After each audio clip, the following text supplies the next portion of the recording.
නමෝ තස්ස භගවතෝ අරහතෝ සම්මා සම්බුද්දස්ස.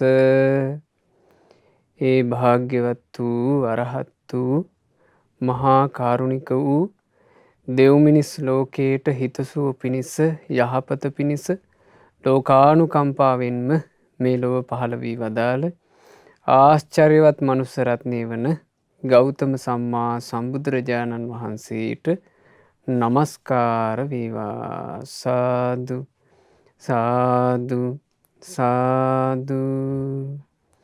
මාගේ ගුරු දේවෝත්තම පරම පූජනීය පින්වත් ලොකු ස්වාමීන් වහන්සේට ගෞරවාදර වන්දනාව වේවා. සාදු සාදු සාදු. ගරුතර මහා සංඝරත්නයන් අවසරයි. ශ්‍රද්ධාවන්ත වාසනාවන්ත පින්වතුනේ, ඇමරිකාවේ නිව්යෝර්ක් මහමෙවුනාව භාවනා සුපුවට සම්බන්ධ පින්වත් ධර්මසිරි කටුගම්පල මහතා, ලංකාවේ පදිංචි පින්වත් චන්ද්‍රා කටුගම්පල මහත්මිය, පද්මසිරි කටුගම්පල මහතා, පද්මිනී කටුගම්පල මහත්මිය, නාලනී කටුගම්පල මහත්මිය සහ ඒ පවුලේ සෑම සියලු දෙනා විසින් අද දවසේ මේ උතුම් ධර්ම දේශනාව සඳහා අනුග්‍රහය දරනු ලබන්නේ මේ ධර්ම දානමය පින විශේෂයෙන් මිය පරලෝකීය දෙමාපියන්ට සහ ඥාතීන්ට පරලෝ ජීවිතයේ සැපේ පිණිස අනුමෝදනා කරන උතුම් අදහසින්. පින්වතුනේ, අද මේ ඉගෙන ගන්න ධර්මය, අද මේ ධර්ම දේශනාවේදී අපි ඉගෙන ගන්නේ මේ සම්බුද්ධ ශාසනය සෝභමාන කරපු උතුම් ශ්‍රාවක රත්නයකගේ ජීවිතයක් මුල් කරගෙන. ඒ ශ්‍රාවකයන් වහන්සේ තමයි කුමාර කස්සප මහරහතන් වහන්සේ. කුමාර කස්සපෝ නාම මහේසී චිත්‍රවාදකෝ. කුමාර කස්සපයන් වහන්සේ කියලා කියන්නේ මේ සම්බුද්ධ ශාසනයේ වැඩ හිටපු විචිත්‍ර ධර්ම කතිකයන් වහන්සේ, ඒ මහා ඍෂින් වහන්සේ. ඒ උතුම් රහතන් වහන්සේ මුල් කරගෙනයි අද දවසේ අපිට මේ ධර්මය අහන්න ලැබෙන්නේ. ඒ රහතන් වහන්සේගේ අසිරිමත් ජීවිතය මේ දහම් කතාවේදී අපිට අපේ ජීවිතයේ යහපත පිණිස, හිතසුව පිණිස හේතු වෙන බොහෝ කාරණා ඉගෙන ගන්නට ඔබට අවකාශ සැලසෙවි. උන්වහන්සේගේ ජීවිතේ හරි පුදුම සහගතයි. ඒ ජීවිතය ගැන කතා කරනකොට මෙන්න මෙහෙම සිදුවීමක් සිද්ධ වුණා. රජගහනුවර එක්තරා සිටු පවුලක බොහෝම සුන්දර රූපකායක් තියෙන තරුණ වයසේ සිටු දුවක් හිටියා. මේ සිටු දියණිය හරීම පින්වන්තයි. ඒ හරීම ශ්‍රද්ධාවන්තයි. ඒ කාලේ නිතර භික්ෂුණීන් ඇසුරු කර කර බණ අහපු සිටුදුවක්. ඔය බණ අහද්දි මේ සිටුදුවට හිතක් උපන්නා, අනේ මටත් ගෞතම ශාසනය පැවිදි වෙන්න ඇත්නම්. පැවිදි වෙලා මේ මෙහෙණින් වහන්සේලාත් එක්ක, භික්ෂුණීන් වහන්සේලාත් එක්ක උතුම් ධර්ම කතාවේ දෙමින් ධර්මයේ හැසිරෙමින් ඉන්න ඇත්නම් කියලා මේ තරුණ දූට හිතෙනවා. හිතිලා දෙමාපියන්ගෙන් අවසර පැතුවා, අම්මේ තාත්තේ අනේ මට මහාන වෙන්න ඕනා. එතකොට අම්මයි තාත්තයි බොහෝම තදට විරුද්ධ වුණා. විරුද්ධ වෙලා සැරවැර වෙලා තාත්තා හරීම මේ තද විදිහට කටයුතු කළා. මහාන වෙන්න යන්න දුන්නෙම නැහැ. දැන් ඒ ඇඬු කඳුලින් ඉන්නවා. මහාන වෙන්න යන්න අවසර පතන හින්දාම තාත්තා ඉක්මනින්ම විවාහ කරලා දෙන්න කල්පනා කළා. එතකොට මෑට අවුරුදු 16යි. අවුරුදු 16 දී දෙමව්පියන්ගේ අකමැත්තෙන්ම ඇයට දෙමව්පියන්ගේ තීරණයට යෝජනා කරපු විවාහයකට විවාහ වෙන්න සිද්ධ වුණා. හැබැයි යගේ වාසනාව විවාහ වෙච්ච මිනිස්සයා හරි කරුණාවන්තයි. මේ කරුණාවන්ත මිනිස්සයත් එක්ක ඇයත් බොහෝම හොඳට ජීවිතය ගත කළා මාස කීපයක්. ඉතින් ඔහුගේ බිරිඳ විදිහට ඇය වාසය කරනවා. මෙහෙම වාසය කරද්දි ඇයට මතක් වෙනවා අහපු බණපද, ආසා කරපු ජීවිතය ඇයට මතක් වුණා. ඇය දවසක් තනියම කාමරයට වෙලා මේක හිත හිත ඉකි බිඳිනවා. එතකොට ස්වාමිපුරුෂයා මේ දැකලා ළඟට ඇවිල්ලා ඇහුවා සුන්දරී මොකෝ ඔයා මේ දුකෙන්? එතකොට ඇයට හංගවගෙන ඉන්න බැරි වුණා. ඇය කිව්වා අනේ ස්වාමී මම ඔබත් එක්ක මේ විවාහ ජීවිතයට ආවේ මගේ කැමැත්තකට නෙවෙයි. අම්මයි තාත්තයි බල කරන හින්දා බැරිකමට මං ආවේ. මං ආස මහාන වෙන්න. මම භික්ෂුණීනි වහන්සේලා ඇසුරු කර කර නිතර බණ අහපු කෙනෙක්. මම බණ මේ පැවිදි වෙන්න හරි ආසාවෙ ඉන්නේ කිව්වා. එතකොට මේ කරුණාවන්ත ස්වාමි පුරුෂයා කල්පනා කළා අනේ ඉතින් මගේ පිරිඳ ඒ බඳු ජීවිතයකට ආසා කරනවා නම් ඇයි මං ඇයව හිර කරන්නේ? දැන් ඇගේ අයිතිය තියෙන්නේ මටයි. එහෙනම් මං ඇගේ කැමැත්ත ඉෂ්ට කරන්න ඕන. මේ ස්වාමි පුරුෂයා මහා පෙරහරකින් බොහෝම සන්තෝෂෙන් කියනවා මෙහෙණවරට එක්ක කරගෙන ගියේ. ඒ මෙහෙණවරට එක්ක කරගෙන ගිහිල්ලා එතන හිටපු භික්ෂුණීන් වහන්සේලාට බාර කරලා ඇයව පැවිදි කළා. හැබැයි මෙතන දෝෂයක් තිබ්බා. මේ ආරාමේ හිටපු ප්‍රධාන භික්ෂුණිය, ඒ කියන්නේ ආරාමේ බලාගන්න හිටපු ප්‍රධානම කෙනා දේවදත්තට සම්බන්ධ කෙනෙක්. දේවදත්ත මේ සම්බුද්ධ ශාසනයේ මේ බුදුරජාණන් වහන්සේට සතුරුකම් කරපු අසත්පුරුෂයා. ආන්ගේ දේවදත්තට හිතවත් කෙනෙක් තමයි මේ මෙහෙණවරේ පාලිකාව විදිහට හිටියේ. ඉතින් මේ භික්ෂුණීන් වහන්සේ තරුණ භික්ෂුණිය ඕන මහාන වුණා. මහාන වෙලා ටික දවසක් යනකොට මේ භික්ෂුණියට දරුවෙක් ලැබෙන ලකුණු පහළ වෙනවා. දැන් දරුවෙක් ලැබෙන ලකුණු පහළ වෙලා මේ ශරීර ලක්ෂණ පවා වෙනස් වෙනකොට මැය තාම තරුණිය. මගේ පළවෙනි දරුවා නිසා මෑට අඳුන ගන්නත් බෑ. හැබැයි අනිත් හිටපු භික්ෂුණීන් වහන්සේලාට තේරුණා ශරීර ලක්ෂණ වෙනස් වෙනකොට මෑ ගැබිනියක් වෙලා. එතකොට ඇතැම් භික්ෂුණීන් වහන්සේලා බොහොම කරුණාවෙන් කතා කළා මේ ඇයි භික්ෂුණිය මේ ඔබේ ශරීර ලක්ෂණ වෙනස් වෙලා හරියට ගර්භණියක් වගේ. ඇතැම් භික්ෂුණීන් වහන්සේලා ඔතන චෝදනා කරන්නත් පටන් ගත්තා. මේ ඇවිල්ලා හොරාට කාත් එක්ක හරි මේ අසත් ධර්මයේ යෙදিলা දුස්සීල වෙලා. එහෙම චෝදනා කරන්නත් ගත්තා. අවසානයේ උක ප්‍රධාන පාලිකාව ගාවට යනවා. ඒ භික්ෂුණියට මේක විසඳා ගන්න බැරි වුණා. මේ භික්ෂුණිය මේක අරගෙන ගියේ දේවදත්තයා ළඟට. දේවදත්තයා ළඟට අරගෙන ගිහිල්ලා කිව්වා මේ භික්ෂුණියට දරුවෙක් ලැබෙන්න ඈ පිළිසිඳ අරගෙන. දැන් මොකද්ද ස්වාමී අපි කරන්නේ කියලා ඇහුවා දේවදත්තගෙන්. ඒතර දේවදත්තයා කල්පනා කළා දැන් හරි වැඩේ වෙන්නේ මේ භික්ෂුණිය මේ විදිහට මහානකමේ හිටියොත් එහෙම මගේ කියන්නේ මං යටතේ තියෙන මෙහෙණවරක දැන් දේවදත්ත එහෙමනේ හිතන්නේ. මං යටතේ තියෙන මෙහෙණවරක කෙනෙක් දුස්සීල වුණා කියන කතන්දරේ ගියොත් ඒක මට හරි නෑ. ඒ හින්දා දැම්මව පන්නන්න ඕන. දේවදත්ත කිව්වා මේ වහාම සිවුරු වරින්න කිව්වා. වහාම සිවුරු වරවලා ඒ මිනිස්සයාටම බාර දෙන්න කිව්වා. මේ දුස්සීල වෙලා කිව්වා. එතකොට අර භික්ෂුණියට කර කියා ගන්න දෙයක් නැහැ. ඇය හොඳටම අඬන්න ගත්තා.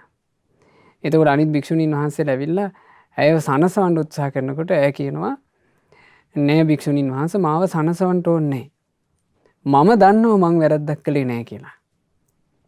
අනිත් එක මේ ප්‍රශ්නේ ඉස්සරහා මාව ඇයි මේ දේවදත්ත ළඟට එක් කරගෙන ආවේ? මං මහාන වුණේ දේවදත්ත උදෙසා නොවේ. මං මහාන වුණේ ඒ භාග්‍යවත් වූ අරහත් වූ මහා කරුණික වූ ගෞතම රහත් සම්මා සම්බුදුරජාණන් වහන්සේ උදෙසා. අනේ භික්ෂුණීන් වහන්සේලා මට උදව්වක් කරන්නට මාව ඒ බුදුරජාණන් වහන්සේ ළඟට කැඳවාගෙන යන්න කිව්වා. අනේ එතකොට එතන හිටපු කරුණාවන්ත භික්ෂුණීන් වහන්සේලා සෑහෙන දුර යොදුන් 25ක් විතර දුර ගෙවාගෙන බුදුරජාණන් වහන්සේ වැඩ හිටපු සැවැත් නුවරට ඇයව එකතු කරගෙන ආවා. බුදුරජාණන් වහන්සේ ඉදිරියේ ඇය තමන්ගේ සත්‍ය ස්වභාවයම ප්‍රකාශ කළා. අනේ ස්වාමීනි භාග්‍යතුන් වහන්සේ මම මොකුත් දන්නේ නැහැ. මං මහාන වෙනකොට මම විවාහ ජීවිතයට එළඹිලා මාස කිහිපයක් ගත වෙලා තිබුණා. මගේ ස්වාමි පුරුෂයාගේ කරුණාව හින්දා තමයි මම මහාන වුණේ. අනේ ස්වාමීනි මං ගැබ් ගත්ත වගක් මං දැනගෙන හිටියේ නෑ. මම මේ මහාන වෙනකම්ම කියලා ඇය ඇත්තක් තොරතුරු කිව්වා. එතකොට බුදුරජාණන් වහන්සේ මේ භික්ෂුණියෝ මුලින් දකිනකොටම භාග්‍යතුන් වහන්සේ දන්නවා ඇගේ කිසි වැරැද්දක් නැති බව. නමුත් දැන් ඔය වගේ ඒවා එහෙම තෝරන්න බෑනේ. ඊට පස්සේ බුදුරජාණන් වහන්සේ මේ සම්බන්ධයෙන් විනයානුකූල තීරණයකට ඒම පිණිස කමිටුවක් පත් කළා. භික්ෂූන්ගේ පැත්තෙන් අපේ උපාලී මහරහතන් වහන්සේ විනයධර භික්ෂූන් අතර අග්‍ර. ඊළඟට අපේ ආනන්ද මහතෙරුන් වහන්සේ. ඊළඟට ගිහි පාර්ශවින් ගත්තාම මේ රටේ ප්‍රධානියා කොසල් රජුරුව. අනාථපිණ්ඩික සිටුවරයා. ඊළඟට විසාකා මහෝපාසිකාව ඔය වගේ ප්‍රධාන පිරිසක් එකතු කරලා විශේෂ විනය පරීක්ෂණයක් කළා. ඒ විනය පරීක්ෂණය අනුව මේ විසාකා මහෝපාසිකාව ඇගේ ශරීර ලක්ෂණ පවා පිරික්සා බලලා ඇය ස්ථීර වශයෙන්ම කිව්වා ස්වාමීනි මේ පැවිදි වෙච්චි දවසත් එක ගත්තාම පැවිද්දට පෙරමයි. ඇය ගත සිවුරු පොරවා ගන්නට පෙරමයි මේ සිදුවීම සිද්ධ වෙලා තියෙන්නේ. ඒ නිසා මම දුස්සීල නැහැ. සසුනෙන් නිරපන්ට ඕනේ. ඉතින් සම්බුද්ධ ශාසනය ඇතුළේ එහෙම සිද්ධියක් වුණාමයි මේ වෙද්දි. ඉතින් බුදුරජාණන් වහන්සේ මහා කරුණිකයි ශාස්ත්‍රඥ වහන්සේ වදාලා මහණෙනි මේ භික්ෂුණියව භික්ෂුණීන් වාසය කරන මෙහෙණවරකටම පිටත් කරන්න. ඒ පිටත් කරලා භික්ෂුණියට ඒ මෙහෙණවරේදීම දරුවා වදන්ට පහසුව සලසන්න කියලා. ඉතින් අර කොසල් රජු ඇතුළු ගිහි උපාසක පිරිස ඒ සියලු දෙනා එකතු වෙලා ඒ භික්ෂුණියට සියලු පහසුකම් සැලසුවා. ඒ භික්ෂුණියගේ කුසින් මෙලොව එළිය දුටු මහ පින්වන්තයා තමයි කුමාර කස්සපයන් වහන්සේ. එතකොට මේ ඉපදිච්චි බිලිඳා මෙහෙණවරක උපන්නේ භික්ෂුණී ආරාමයක. භික්ෂුණී ආරාමයේ පිළිසිඳ ගන්නකොට ඒ භික්ෂුණීන් ඔක්කොම එකතු වෙලා ඒ දරු පැටියාට නම දැම්මා කස්සප. දවසක් කොසල් රජුරුව ඔය මෙහෙණවර ඔය භික්ෂුණී ආරාමයේ ළඟින් යනවා. ඒ යද්දී ආරාමයේ ඇතුලේ දරු පැටියෙක් අඬනවා ඇහෙනවා. රාජපුරුෂයන්ගෙන් ඇහුවා රාජපුරුෂයනි මේ භික්ෂුණී ආරාමයක් අස්සේ මේ පොඩි එකෙක් අඬනවා ඇහෙන්නේ මොකද්ද මේ කිව්වා. එතකොට රාජපුරුෂයෝ මතක් කළා ඇයි දේවයිනි මතක නැද්ද? අර මීට නොබෝ මේ කලකට පෙර විශේෂ විනය පරීක්ෂණයක් සිද්ධ කරන්නට වෙච්චි භික්ෂුණිය. ආන්නේ භික්ෂුණිය වාසය කරන්නේ ඔය භික්ෂුණී ආරාමේ. ඇය ඒ දරු පැටියා වදලා. ආන්ගේ දරු පැටියා අඬන හඬයි ඇහෙන්නේ කිව්වා. එතකොට කොසල් රජුරු කල්පනා කළා මේ භික්ෂුණී ආරාමයක දරු පැටියෙක් වැඩෙන එක එච්චර හොඳ නෑ. ඊළඟට ඒ දරු පැටියාට අවශ්‍ය කරන පහසුකම් භික්ෂුණී ආරාමයක ඇතුලේ නෑ. ඒ නිසා මං මගේ පුත්‍රයෙක් විදිහට රාජ කුමාරයෙක් විදිහට මේ දරුවව පෝෂණය කරන්න අරගන්න ඕන. ඉතින් භාග්‍යතුන් වහන්සේගේ අවසරය අරගෙන ඒ දරුවාව අරගත්තා. ඉතින් මේ දරු පැටියා දුන්නේ අර භික්ෂුණිය කැමැත්තෙන් නෙවෙයි. අම්මා කෙනෙක්නේ සිවුරු පොරවගෙන හිටියත් ඒ අම්මා කෙනෙක්. අකමැත්තෙන් අර අඬන බිලින්දාව ඇය බාර කළා රජතුමාට. දැන් මේ පුංචි බිලිඳු දරු පැටියා වැඩෙන්නේ රජුගේ කිරි අම්මාවරු යටතේ. ඔහුට හැමෝම කතා කරන්නේ කුමාරයා කුමාරයා කියලා. ඒ නිසා නිකම්ම කස්සප නෙවෙයි ප්‍රසිද්ධ වුණේ මොකක් කියලාද? කුමාර කස්සප. මේ කුමාර කස්සප චූටි කුමාරයා ටිකෙන් ටික රජ මන්දිරේ වැඩෙනවා.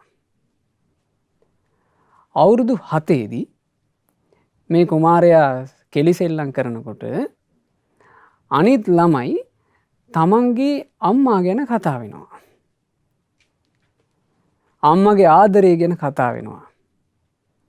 අම්මා දඬුවම් කරපුවා ගැන කතා කරනවා. සමහරු අපේ අම්මා නම් හරි සැරයි කියලා එහෙම අම්මා ගැන කතා කරනවා.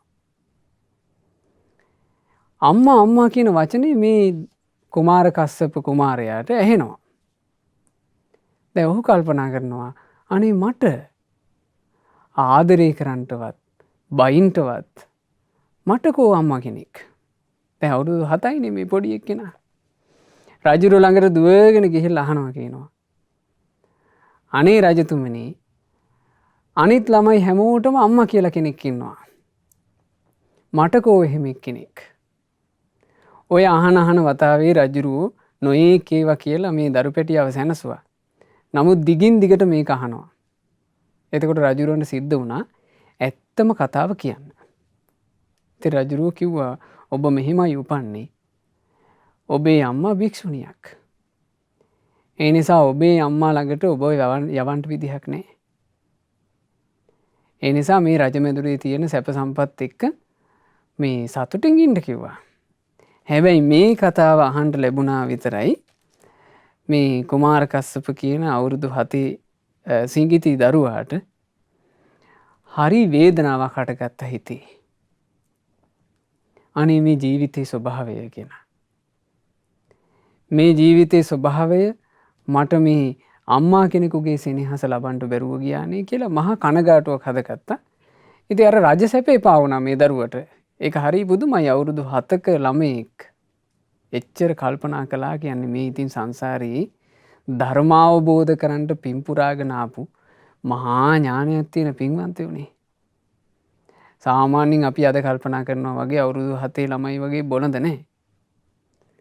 ඉතින් මේ දරු පැටියාට මේකෙන් අර රජ සැපේට තියෙන ඇල්ම රාජ මන්දිරයේ තියෙන සුඛෝපභෝගී ජීවිතයට තියෙන ඇල්ම ඔක්කොම නැතුව ගියා. කොටින්ම පුංචි දරුවෙකුට පොඩි වයසේ අර සෙල්ලම් බඩුත් එක්ක විනෝද වෙන ඒ ආසා මොකුත් නැතුව ගියා.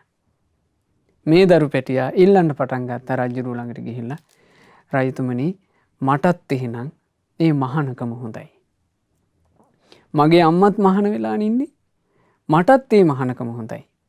මාවත් මහාන කරන්න කියලා නිතර ඉල්ලනවා. රජුරු භාග්‍යතුන් වහන්සේට මේ කාරණේ දැනුවත් කළා. ඉතින් බුදුරජාණන් වහන්සේ අවුරුදු 7 දී මේ කුමාර කස්සපයන්ව පැවිදි කරගන්නවා. කුමාර කස්සප සිඟිති ස්වාමීන් වහන්සේ. වයස අවුරුදු 7යි. හැබැයි හරීම ප්‍රඥාවන්තයි. ඊළඟට වැඩිහිටි සංඝයාට හරීම ගෞරවේ. වැඩිහිටි භික්ෂුන් වහන්සේලාගේ හිත දිනාගෙන හොඳට ධර්ම ඉගෙනගෙන වාසය කළා. ඔහොම වාසය කරනකොට භික්ෂුවක් විදිහටම උන්වහන්සේ මෝරනවා. උන්වහන්සේ ඇත්තටම පින්වතුනි භාග්‍යවත් බුදුරජාණන් වහන්සේගේ ශාසනයේ ඊටාම කෙටි කලකින් සියලු කෙලෙස් නැසූ රහතන් වහන්සේ නම බවට පත් වුණා. ඒ අරහත්ත්වයට පත්වීම පිණිස හේතුනේ හරිම ලස්සන ධර්ම දේශනාවක් අහලා. ඒ දේශනාවේ නම වම්මික සූත්‍රය. ඇත්තෙම අද මේ ධර්ම කතාව ඇතුලේ අපි වම්මික සූත්‍රය විස්තර කරන්නේ. අපි ඉදිරි දවසකදී මේ වම්මික සූත්‍ර දේශනාව ඔබට පැහැදිලි කරලා දෙන්නම්. ඒ වම්මික සූත්‍ර දේශනාව අහලා තමයි අපි කුමාර කස්සපයන් වහන්සේ සියලු කෙලෙස් නැසලා රහතන් වහන්සේ නම බවට පත් වුණේ. අරහත්ත්වයට පත්වෙච්ච ඒ රහතන් වහන්සේ දැන් උන්වහන්සේ පැවිදුනේ අවුරුදු 7 දී. මේ සිදුවීම වෙද්දී වයස අවුරුදු 12යි. දැන් වයස අවුරුදු 12ක මේ රහතන් වහන්සේ පිණ්ඩපාතේ වඩිනවා. ඔය පිණ්ඩපාතේ වඩිනකොට පාරේ එක්තරා පාළු ස්ථානයකදී මේ 12 හැවිරිදි කුමාර කස්සප මහරහතන් වහන්සේට තමන්ගේ මව් භික්ෂුණියව දැක ගන්නට ලැබුණා. ඒ මව් භික්ෂුණිය කවදාවත් මීට පෙර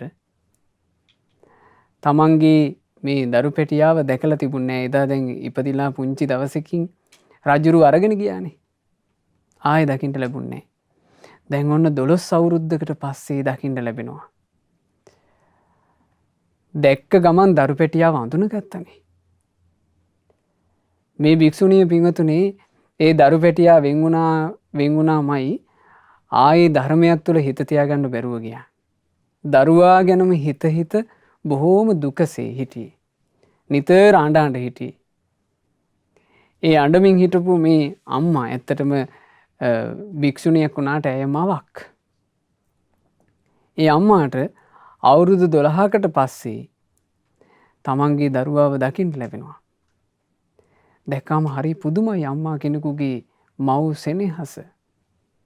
බුද්ධ දේශනාවේ තියෙන්නේ මව්පියන්ගේ ස්නේහය, දරුවන් කෙරෙහි පවතින ස්නේහය, ඒ සෙනෙහස තැන්පත් වෙලා තියෙන්නේ ඇට මිදුළු ඇතුලේ. ඒ අම්මගේ සෙනෙහස කොච්චරද කියන්නේ අවුරුදු 12කට පස්සේ තමන්ගේ දරුවාව දකිනකොට ඒ භික්ෂුණියගේ පියවරු වලින් කිරියෙන්න පටන් ගත්තා.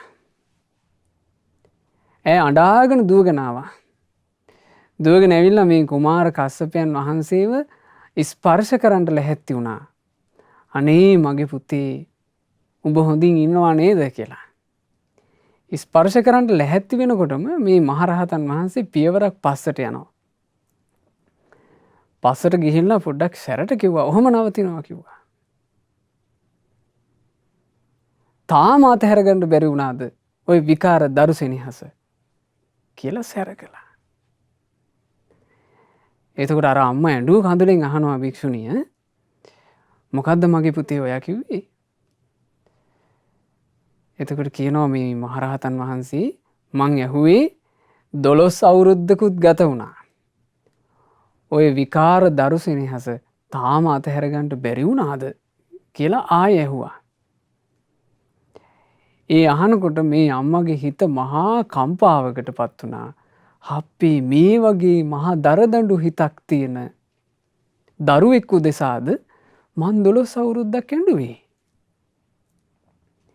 මේ වගේ දරුවෙක් උදෙසාද මම මේ 12 අවුරුද්දක් පතපතා හිටියේ. මට මංමයි රැකවරණේ. අන්න හරි තැනට ආවා. ඒ භික්ෂුණී හිතනවා මට මංමයි රැකවරණේ. වෙන කිසි කෙනෙක් රැකවරණෙත් නෑ. මම්මයි මාව ආරක්ෂා කරගන්න ඕනේ. වෙන කිසි කෙනෙක් මාව රකින්නේ නෑ. මම්මයි මාව සුවපත් කරගන්න ඕනේ. වෙන කිසි කෙනෙක් මාව සුවපත් කරන්නේ. මට මාව රැක ගැනීම පිණිස, මට මාව සුවපත් කර ගැනීම පිණිස, මට මාවම ආරක්ෂා කර ගැනීම පිණිස බුදුරජාණන් වහන්සේගේ ධර්මයේ තියෙනවනේ. මං ඒ ධර්මයේ හැසිරෙනවා. අන්නේ අම්මා හරි තැනට ආවා. හරි ආශ්චර්යයි රහතන් වහන්සේලාගේ අනුකම්පාව කියන එක. හැබෑම කල්යාණ මිත්‍රයන් වහන්සේලා තමන්ගේ අම්මට කියන්න ඕන හරිම වචන කිව්වනේ. ඒ අම්මා එච්චර කාලයක් යම් කරුණක් නිසා හෝ ප්‍රමාදීව වාසය කළාද ඒ ප්‍රමාදීව වාසය කරන්නට හේතු වෙච්ච කාරණේ ඒ කුමාර කස්සප කියන මහ රහතන් වහන්සේ, කෙලෙස් නැති මහෝත්තමයන් වහන්සේ ඒ අම්මගේ තිබුණ ප්‍රමාදයට හේතු වෙන කාරණේ කැඩුවා. ඒ අම්ම ඔහොම සංවේගයට පත් වෙලා මෙහෙණවරට ගියා. ඉතාම ටික දවසයි තමන්ම තමන්ට ආරක්ෂාව සලසගත්තා. ධර්මයේ හැසිරුණා. ධර්මයේ හැසිරීලා සියලුම කෙලෙස් නැසූ අරහත් උත්තමාවියක් බවට පත් වුණා. කුමාර කස්සපයන් වහන්සේගේ මව් භික්ෂුණිය. ඒ මව් භික්ෂුණී අරහත් උත්තමාවිය. ඒ අරහත් උත්තමාවිය බවට පත් වුණේ එතුමිය හරියට කල්පනා කරපු නිසා. දැන් ද්වේෂ බැඳගන්න ගියේ නෑනේ.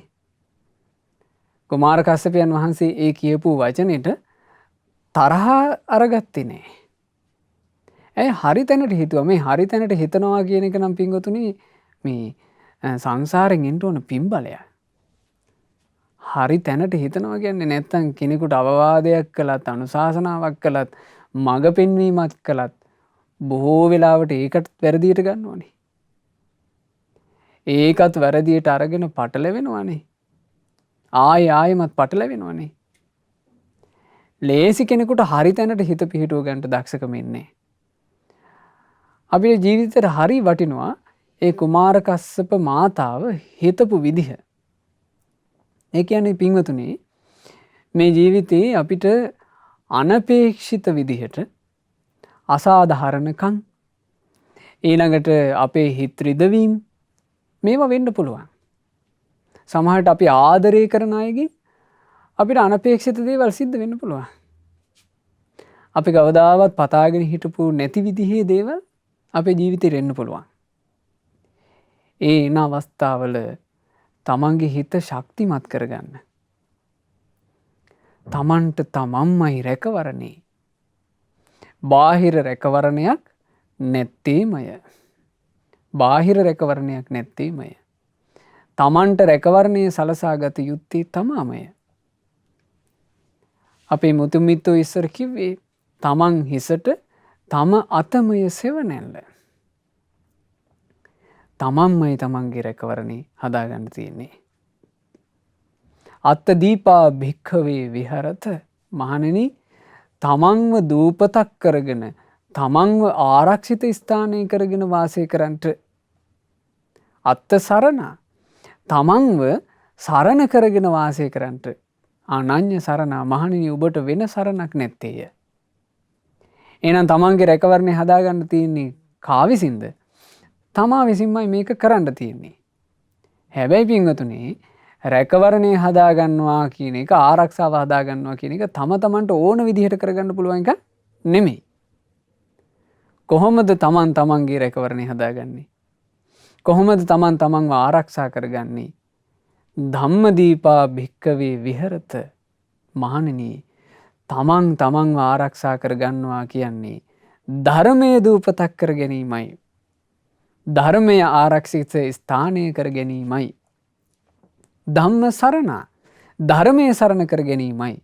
අනන්‍ය සරණ මහණෙනි ඔබට වෙන සරණක් නැත්තේය.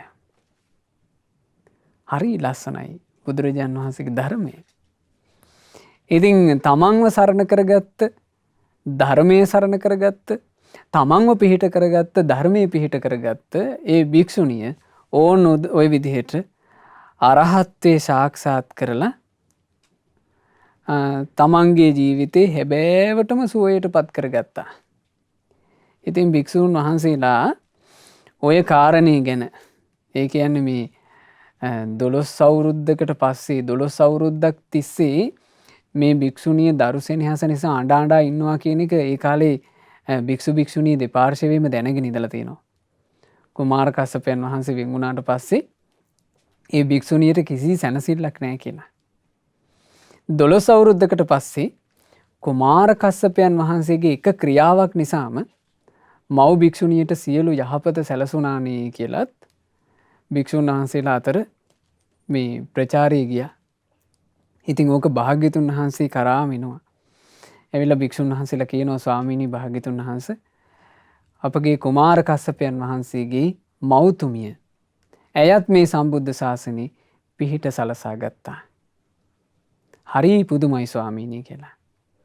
ඒ වෙලාවේ බුදුරජාණන් වහන්සේ ඒ මව් භික්ෂුණී ආරම්භය ලස්සන ගාථාවක් වදාලා. අත්තාහි අත්තනෝ නාථෝ කෝහි නාථෝ පරෝසියා අත්තනාව සුදන්තේන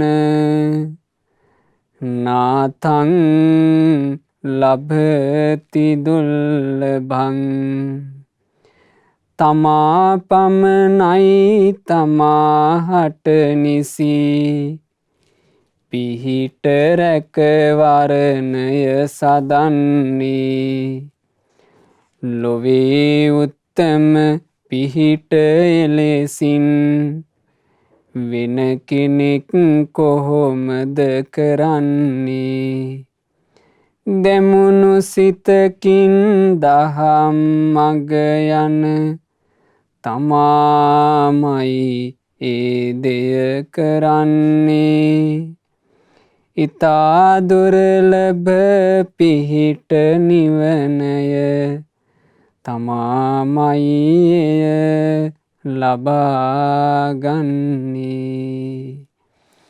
ඕන්න ඔය සුමధుර ගාථාව භාග්‍යතුන් වහන්සේ විසින් දේශනා කළා.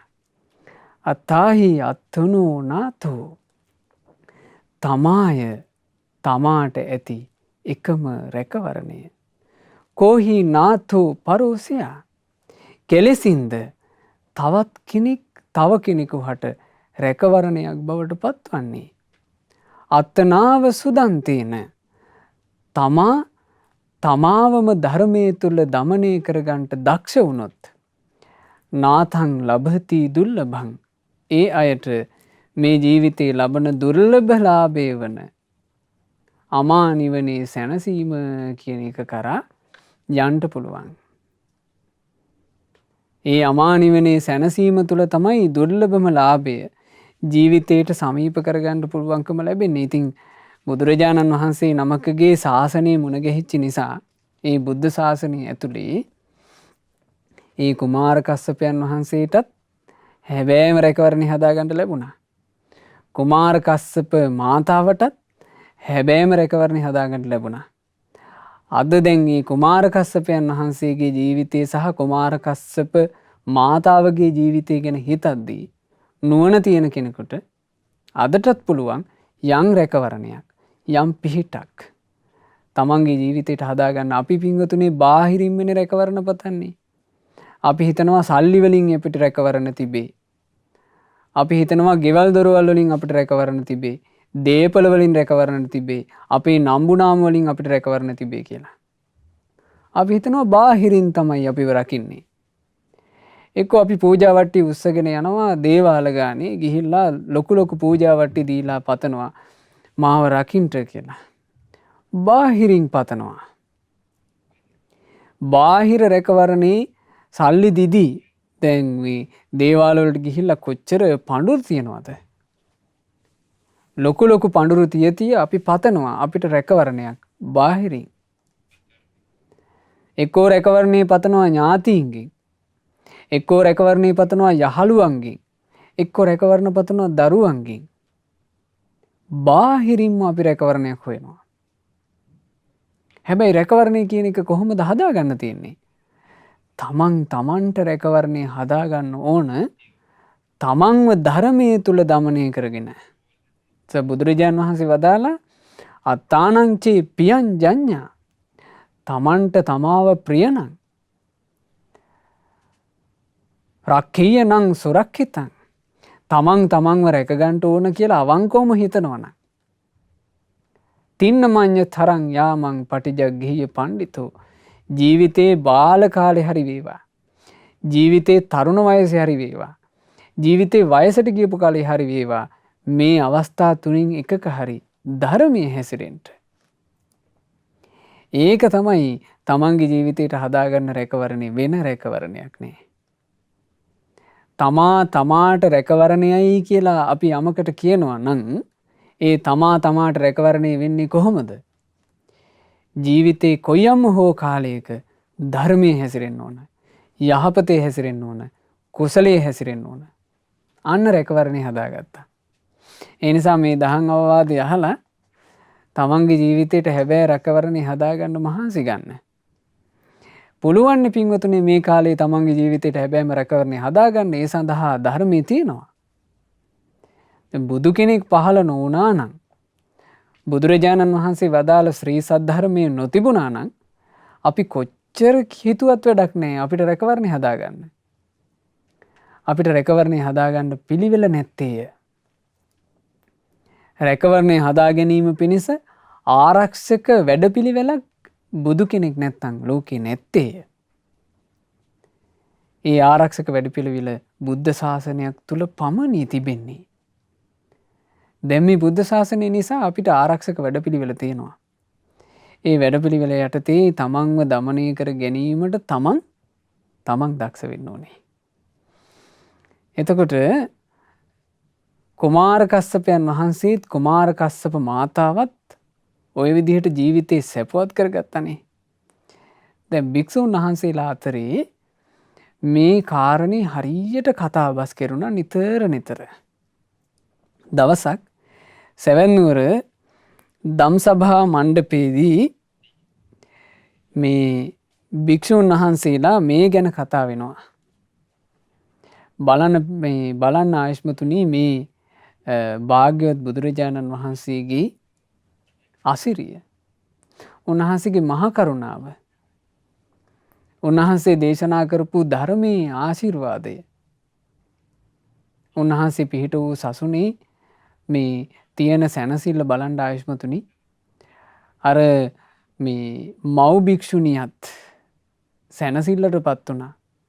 අපේ කුමාර කස්සපයනුත් සැනසිල්ලට පත් වුණා. බැරි වෙලාවත් ඒ කුමාර කස්සප මාතාව අපේ භාග්‍යතුන් වහන්සේ කරා නොපැමිණියා නම්, අර දේවදත්තයාගේ තීරණයට නතු වුණා නම්, අනේ ආයුෂ්මතුනි අද කුමාර කස්සප වෙනුත් දුකට පත් වෙලා, මව් භික්ෂුණියත් දුකට පත් වෙලා, බුදුරජාණන් වහන්සේගේ මහා කරුණාව නිසා නේද මේ ඔක්කොම කියලා දැන් භික්ෂුන් වහන්සේලා ධම්සභා මණ්ඩපේ කතාව.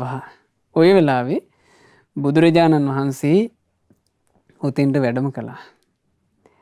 වැඩම කරලා භාග්‍යතුන් වහන්සේ අහනවා, "ඇය මහණෙනි, තථාගතයන් වහන්සේ වැඩම කිරීම නිසා ඔබට බාධා වෙච්ච කතාව මොකද්ද?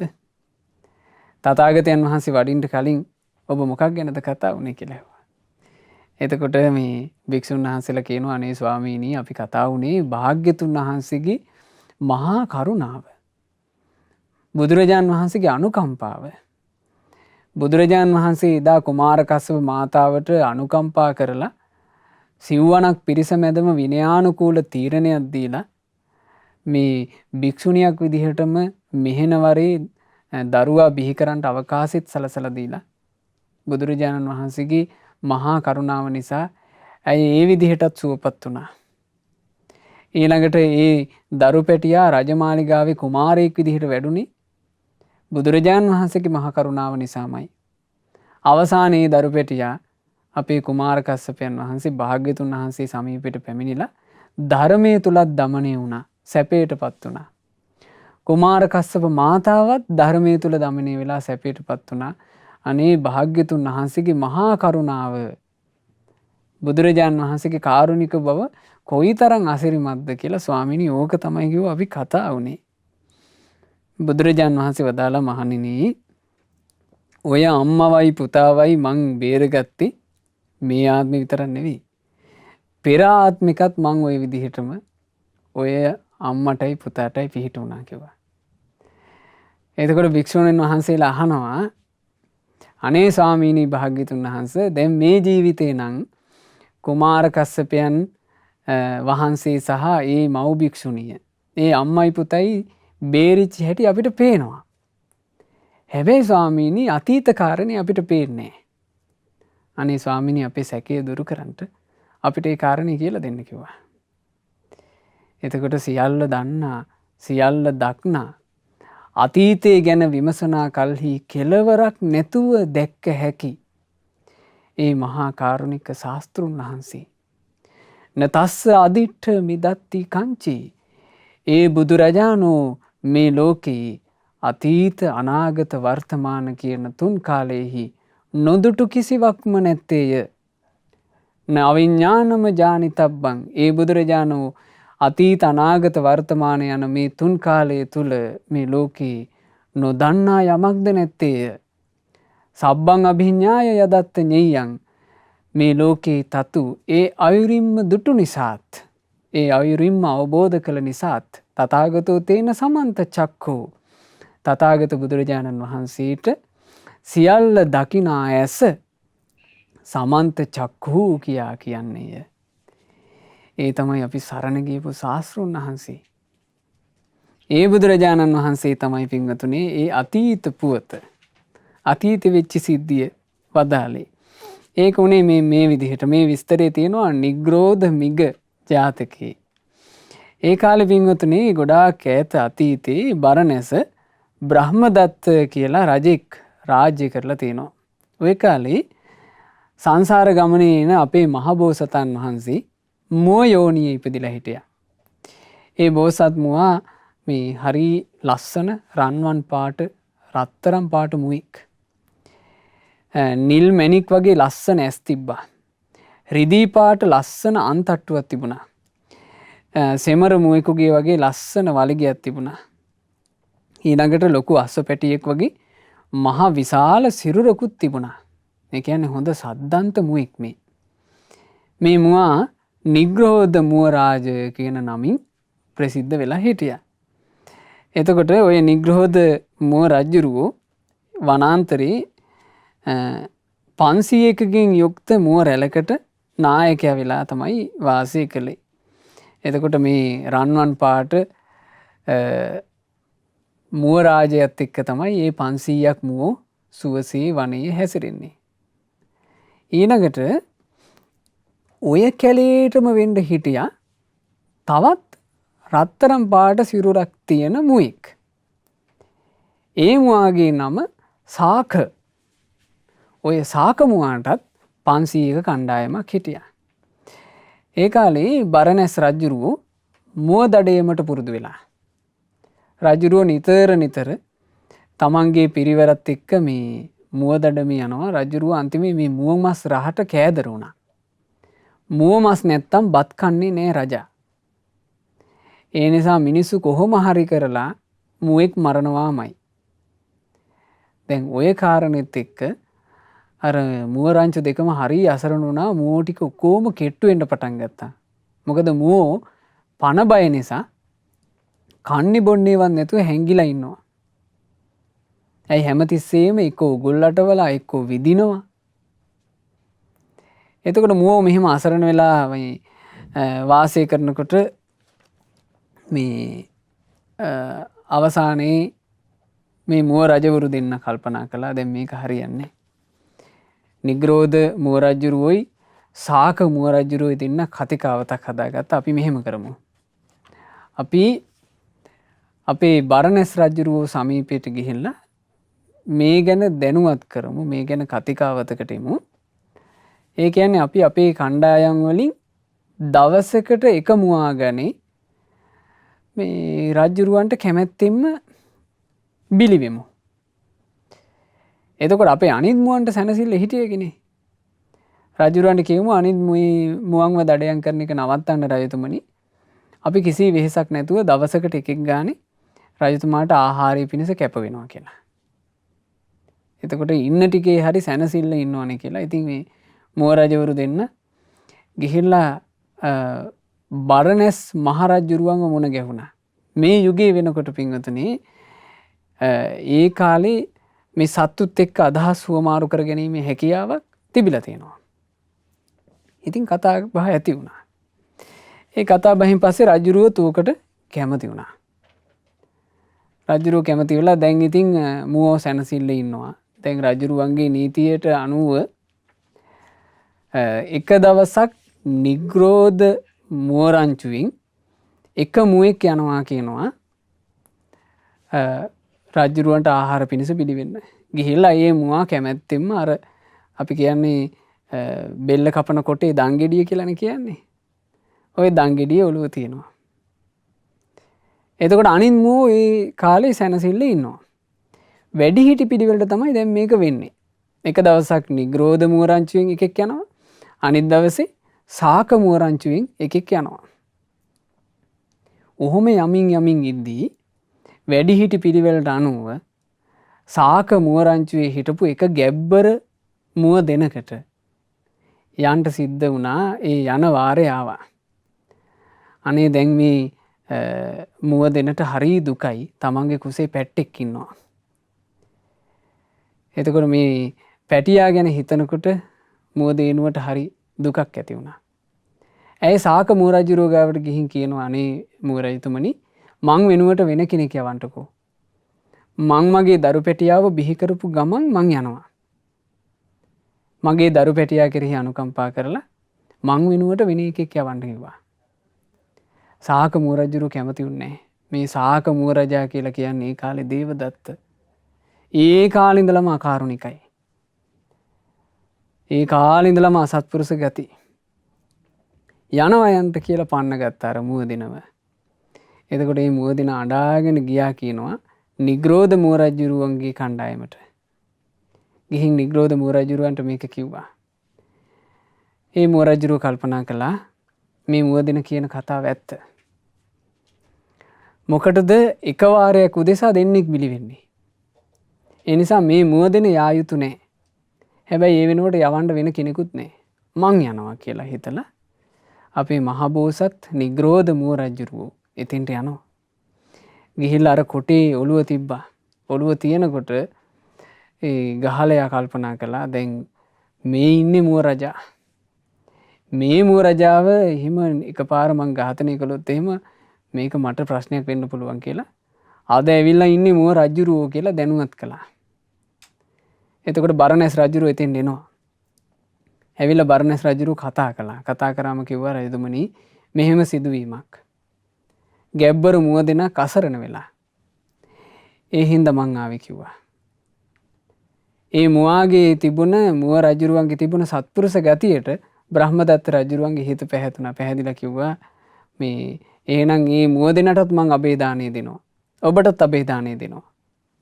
එතකොට නිග්‍රෝධ මුව රජුරුව අහනවා එතකොට රජතුමනි අනිත් මුවන්ට අබේදානය ඕනේ නැද්ද? රජුරුව පුදුම වුණා මේ මුව යෝනියේ ඉපදිලත් ඒ මුව රජුරුවන් තුල තියෙන ගුණවත් භාවයට රජුරුව එදා ඉඳලා සියලු මුවන්ට අබේදානය ලබා දුන්නා කියනවා. ඉතින් මේ ගැන විස්තරේ මම බොහොම කෙටියෙන් කිව්වේ. මේක තියෙනවා පින්වතුනි නිග්‍රෝධ මිග ජාතකය. මේ ජාතක කතාව ඉතාම ලස්සනට පරිවර්තනය කරලා තියෙනවා අපේ ගුරු දේවයන් වහන්සේ. නුවණ වැඩෙන බෝසත් කතා දෙවනි පොතේ මේ ජාතක කතාව ඔබට කියවා ගන්න අවකාශ තියෙනවා. ඉතින් ඕන් ওই විදිහට ඒ නිග්‍රෝධ මුව රජුරෝ හින්දා එදාත් ඒ මුව දෙනකුයි පැටියකුයි බේරුණා. කවුද මේ මුව දෙනයි පැටියයි? එදා මුව දෙන බවට පත් වෙලා හිටියේ කුමාර කස්සප මාතාව කියනවා. මුව පැටියා බවට පත් වෙලා හිටියේ මේ කුමාර කස්සපයන්. එතකොට එදාත් බේරුණා අදත් බේරුණා කියලා බුදුරජාන් වහන්සේ ඔය උතුම් ජාතක කතාව දේශනා කොට වදාලා. ඉතින් කුමාර කස්සප මහරහතන් වහන්සේ අරහත් සුවයෙන් වසද්දී තමන්ගේ ජීවිතයට සැලසිච්චි සැනසිල්ල ගැන සිහි කර කර ගාථා වදාලා මේ සම්බුද්ධ ශාසනය අසිරිය ගැන. ඒ තමයි කුමාර කස්සප මහරහතන් වහන්සේගේ ගාථා. බලන්න මේ ගාථා කොච්චර ලස්සනද කියලා. අහෝ බුද්ධා අහෝ ධම්මා අහෝ නෝ සත්තු සම්පදා යත් ඒතාදි සංධම්මං සච්චාවකෝ සච්චිකාහිසි. ඇත්තෙන්ම බුදුරජාණන් වහන්සේලා ආශ්චර්යයි. මේ ශ්‍රී සද්ධර්මයත් ආශ්චර්යයි. ශාස්ත්‍ර සම්පත්තිය ආශ්චර්යයි. එනිසාමයි ශ්‍රාවකයන්ට මේ ආශ්චර්යවත් ධර්මය සාක්ෂාත් කරන්න පුළුවන්කම තියෙන්නේ. මේ පංච උපාදානස්කන්ධ ජීවිතය අසංකේය කල්ප ගානක් තිස්සේම මට ලැබිච්ච එකක්. ඒ ජීවිත අතරින් මේ ජීවිතේ විතරයි අවසාන ජීවිතේ උනේ. මේ මගේ අන්තිම සිරුර. ඉපදෙන මැරෙන සංසාරයේ හැදෙන පුනර්භවයක් නම් මට ආයෙමත් නැහැ. මේ ගාථාව වදාළේ අපගේ කුමාර කස්සප මහරහතන් වහන්සේ. ඒ කුමාර කස්සප මහරහතන් වහන්සේට අපගේ නමස්කාරය වේවා. සාදු සාදු සාදු. කුමාර කස්සප මහරහතන් වහන්සේ ඇතුළු සියලු උතුම් රහතන් වහන්සේලා යම් අමා නිවනක නිවී සැනසුණාද ඒ ජීවිතයේ උතුම් රැකවරණය වන මහා ශාන්තිය වන මහා සැනසිල්ල වන ඒ අමා මහ නිවන සාක්ෂාත් කරන්නට අපටද වාසනාව ලැබිත්වා. සාදු සාදු සාදු. අද දවසේ මේ උතුම් ධර්ම දේශනාව තුළින් ජනිත සියලු පින් සියලු දෙවියෝ සාදරයෙන් සතුටින් අනුමෝදන් වෙත්වා. අපගේ ඉෂ්ඨකාමී හිතකාමී සියලු දෙවියෝද අල්පේශාක්‍ය මහේශාක්‍ය ලෝකපාලක සියලු දෙවියෝද පින් අනුමෝදන්ව දිව්‍ය යසීසුරින් වැඩේවා. ඒ සියලු දෙවියෝ අප හැම දිනාවම ආරක්ෂා කරත්වා. සාදු සාදු සාදු. රැස් කළා වූ සියලුම පුණ්‍ය ධර්මයන් අපගේ ගුරු දේවෝත්තම පරම පූජනීය පින්වත් ලොකු ස්වාමීන් වහන්සේට අනුමෝදන්ව පින්වත් ලොකු ස්වාමීන් වහන්සේ නිදුක් වෙත්වා නිරෝගී වෙත්වා දීර්ඝායුෂ ලබත්වා ගෞතම සාසනය තුලම උතුම් චතුරාර්ය සත්‍ය ධර්මය පරිපූර්ණ වශයෙන්ම අවබෝධ කර ගනිත්වා. සාදු සාදු සාදු. රැස් කර ගන්නට යෙදුනා වූ සියලුම පුණ්‍ය ධර්මයන් අද දවසේ මේ උතුම් ධර්ම දානය සිදු කරන සුපින්වතුන්ලා බලාපොරොත්තු වෙන ආකාරයෙන්ම මීට වසර 43කට පෙර මිය පරලෝ යන්ට යෙදුණු පින්වත් ඕදිරිස් කටුගම්පල පියාණන්ට මීට වසර 2කමාරකට පෙර මිය පරලෝ ගිය පින්වත් ජේන් නෝනා ලොකුවිතාන මෑණියන්ට මීට වසර 5කට පෙර මිය පරලෝ ගිය පින්වත් චන්ද්‍රකුමාර සිරි සේදර සොහොයුරාට විමලා ලොකුවිතාන නැන්දනියට ආතර ලොකුවිතාන මාමාට පීටර් සිංහෝ පියාණන්ට සහ කරුණාවතී රුවන් පතිරණ මෑණියන් ඇතුළු පින්වතුන්ලාගේ නමින් මිය ගියා වූ සියලු ඥාතීන්ට පින් අනුමෝදන්ව මේ ධර්ම දානමය පින්කම අනුමෝදන් වන ඥාතීන්ගේ පරලෝක ජීවිත ඒකාන්ත වශයෙන්ම සැපයටපත් වෙත්වා කියන අදහසින් ඥාතීන්ට පින්පෙත් අනුමෝදනා කරන්න. දැනට අසනීප තත්ත්වයෙන් පසු වෙන පින්වත් තිලකාවතී මෑණියන්ට මේ සියලු පුණ්‍ය ධර්මයන්ගේ අනන්ත පුණ්‍ය ආශිර්වාදේනුත් තෙරුවනේ ආශිර්වාදේනුත් දෙවියන්ගේ ආශිර්වාදේනුත් ඉක්මනින්ම නිදුක් නිරෝග සුවපත් භාව ලැබෙත්වා. අද දවසේ ඒ අමා නිවන් දුටු රහතන් වහන්සේලා මේ උතුම් සද්ධර්ම දේශනාවට දායකත්වයන් දරනු ලබන ඇමරිකාවේ නිව්යෝක් මහමෙවුනා භාවනා සපෝට සම්බන්ධ පින්වත් ධර්මසිරි කටුගම්පල මහතා, ලංකාවේ පදිංචි පින්වත් චන්ද්‍රා කටුගම්පල මහත්මිය, පද්මසිරි කටුගම්පල මහතා, පද්මිනී කටුගම්පල මහත්මිය, නාලනී කටුගම්පල මහත්මිය ඇතුළු පවුලේ සහෝදර සහෝදරියන් ඒ වගේම සියලු දරුදරියන් ඇතුළු සියලුම දෙනාට මේ සියලු පින්වල ආශිර්වාදයෙන් තෙරුවනේ ආශිර්වාදයෙන් දෙවියන්ගේ ආශිර්වාදයෙන් නිදුක් නිරෝග සුව සැලසේවා. ජීවිතයට නිරතුරු කල්යාණ මිත්‍ර ඇසුරම ලැබේවා. සුවසේ පින් කරගෙන දහමේ හැසිරෙන්න ලැබේවා. ශ්‍රද්ධා මාසික ධර්ම දාන සමාජික සමාජිකාවන්ට, ශ්‍රද්ධා කාර්ය මණ්ඩලයේ සියලු දෙනාට, සුපින්වත් ඔබ සියලු දෙනාට මේ සියලු පුණ්‍ය ධර්මයන්ගේ අනන්ත පුණ්‍ය ආශිර්වාද බලයෙන් ගෞතම සාසනය තුල චතුරාර්ය සත්‍ය ධර්මය අවබෝධ කරගන්නට වාසනාව ලැබෙත්වා. හැම දිනාටම තෙරුවන් සරණයි. නමෝ බුද්ධාය. මෙවැනි වටිනා ධර්ම දේශනා ශ්‍රවණය කිරීමට ශ්‍රද්ධා ඩේලි YouTube චැනලය සබ්ස්ක්‍රයිබ් කරන්න.